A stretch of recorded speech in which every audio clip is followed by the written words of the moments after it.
Today we're going to talk about using an affidavit of collection of personal property as part of your strategy for estate planning. My name is Gregory Singleton. I'm an estate planning and probate attorney in Minneapolis, Minnesota. I work for Signature Law, which is an estate planning and probate law firm that serves the Twin Cities and Greater Minnesota alike. Just as a reminder, if you like today's video, please feel free to smash that like and subscribe button. It really helps support the channel. Two other pieces of housekeeping. I have to say this every time, but these videos are for educational purposes only. They are not legal advice. We are not establishing an attorney-client relationship. Second, what we're going to discuss here is based on Minnesota law. Now, a lot of what we talk about, the concepts and theories, are going to be applicable to other jurisdictions, but if you have a specific question about your jurisdiction, you need to talk to an attorney that is licensed there. So, what do I mean by estate administration of small estates and using an affidavit for collection of personal property? Well, to recap, probate is terrible.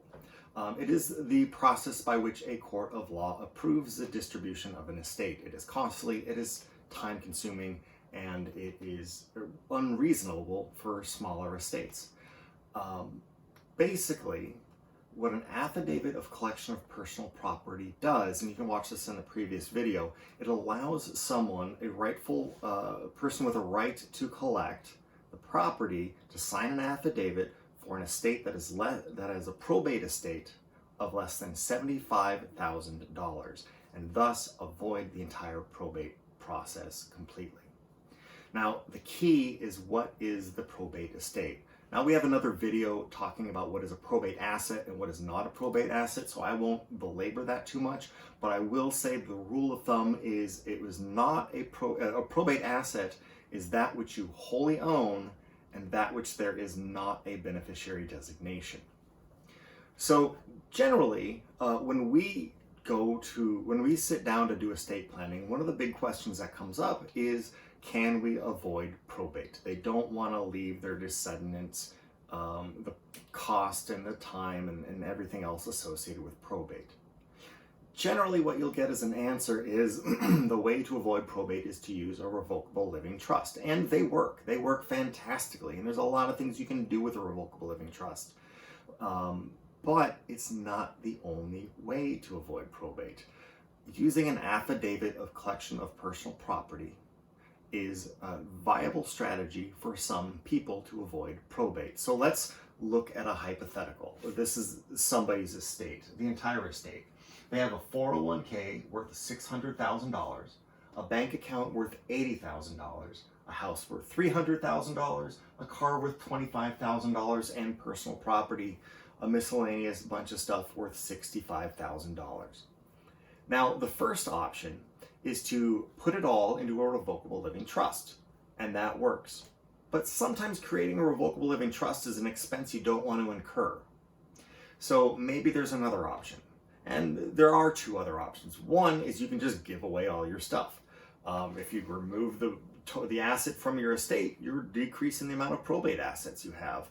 And this will solve the problems, but you don't really know when you're gonna die generally. And it can be problematic and create problems if you give away your house and you expect to live there, or give away your stuff and expect to still use it. It can also have tax consequences as well. It's imperfect and not the best option. The third option is to use an affidavit for collection of personal property.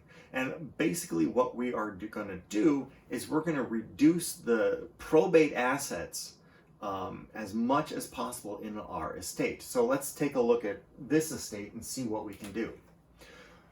Well, the first asset on the top is a 401k. Now, a 401k will generally have beneficiaries designated, kids, spouse, grandkids, etc. So if you make sure to have beneficiaries designated for your 401k, all of a sudden it's out of the probate estate. The bank account is worth $80,000. That alone would keep us out of being able to use an affidavit for collection of personal property. But with a bank account, you can do one of two things. You can create a joint ownership. If you have a spouse or someone else, a partner, you can each have joint ownership in the account. Now, I'm not When you have a joint ownership in something, that means each individual owns part or owns the entirety equally. So if you die and you have a joint owner, there still is an owner to that asset, and we don't have to go through probate for it. The second thing you can do is called a pay on death account.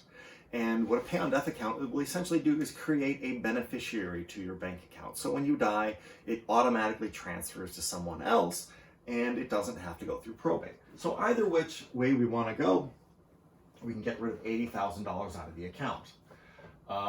The house, very similar to the bank account. We can have a joint owner, say with a spouse, or with a lifetime partner, or even with a child. And that will mean that as long as you don't both die at the same time, that there will be someone to take over the house when you die.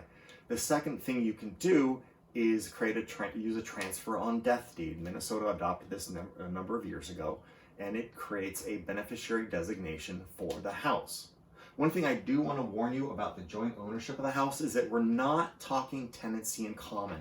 In a joint ownership, both parties own the whole, but in a tenancy in common, each party owns half. So that's not what we're doing. We have to wholly own or not wholly own the property, and in a tenancy in common, we wholly own half of the property. Either way, we can take $300,000 of the estate out of the probate estate. That means we're left with $25,000 a car and $65,000 worth of personal property. That's $90,000.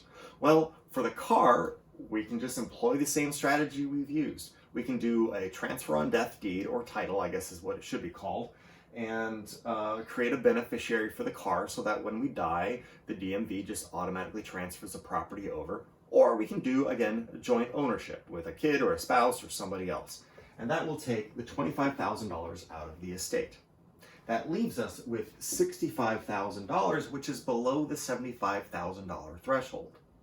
So you can see we've taken an estate worth over $1 million and reduced it to under the $75,000 threshold. We don't have to use a trust. We can use this strategy and make it so we can avoid probate. Now, there are some downsides to this and some problems. First of all, the plan could fail. For instance, your estate could grow. You could inherit a Van Gogh. You could start a business and it could make a whole lot more money. This strategy really only works, and I only like to use it for people of retirement age that are not expecting their assets to grow substantially. They could inherit something, but likelihood when we get to retirement age, we're not expecting our assets to substantially grow.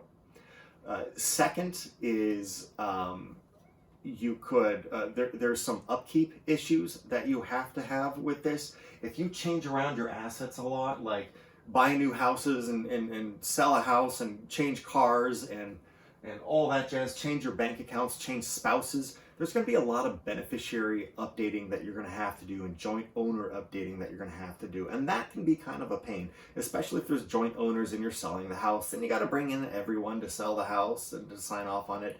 It's a bit of a pain. So the upkeep can be a little bit egregious. But again, if you're at retirement age, maybe you're not going to be switching around your assets all that much. So you might be in good shape. The third issue, and I wouldn't bring this up, but I've seen it enough times that it's something to be aware of. Let's say you have a house worth $300,000 and a 401k worth $300,000 as well. Now, let's say you have cancer and you expect to die in a matter of months. You could, if you had a son and daughter, give the son the 401k and the daughter the house. But what happens time and time again is the person with cancer lives a whole another year longer than they expected to. The 401k skyrockets and the house kind of stays at the same value it was. All of a sudden you have inequitable distribution and people can be unhappy, and that's not what you intended. So be careful when using this strategy. It's not for everyone, but for some people it can be a very viable way of working. Regardless, this opens up a whole new probate avoidance strategy that some attorneys are not going to be talking to their clients about. This may be because that they don't know it exists or haven't thought it through, or it may be because they're just trying to push you into a revocable living trust that you may not even need. It's your job to be knowledgeable enough that you can pick an attorney that will help you out. And if you have an attorney that isn't helping you out, go to another attorney. That's why we have these videos, is to help you through the estate planning process.